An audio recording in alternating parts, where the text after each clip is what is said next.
আপনি আজকে 1 কোটি টাকা পেলে কি করতেন? যখনই কাউকে এমন প্রশ্ন করা হয়, সব মানুষই কাল্পনিক এই টাকাটার একটা অংশ রেখে দেন মহৎ কোনো উদ্দেশ্যে দান করে দেওয়ার জন্য।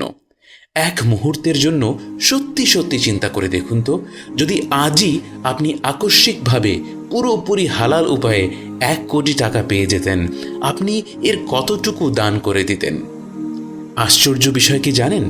আপনি যেই পরিমাণে নির্ধারণ করেন না কেন, সেই পরিমাণ দান করার যে পুরস্কার আল্লাহ আপনাকে দিতেন, সেই পুরস্কারটা আপনি আজই পেতে পারেন সেই বিশাল পরিমাণ টাকা না থাকা সত্ত্বেও। আমাদের দিনে দান সাদাকার ক্ষেত্রে কে কত টাকা দিল সেটা গুরুত্বপূর্ণ নয়, বরং কে তার সম্পদের কতটুকু অংশ দান করলো সেটাই মুখ্য।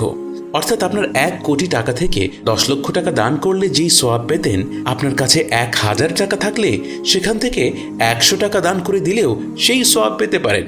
আমি এখন একটু আর্থিক সংকটে আছি, হাতে একটু টাকা পয়সা আসলেই দান করে দেব, অথবা আমি স্টুডেন্ট মানুষ, পড়াশোনা শেষ করে আয় করা শুরু করলেই দান করে দেব, এমনভাবে চিন্তা না করে আসুন যে যেই অবস্থায় আছি অল্প অল্প করে নিয়মিত সাদাকা করার অভ্যাস করে তুলি।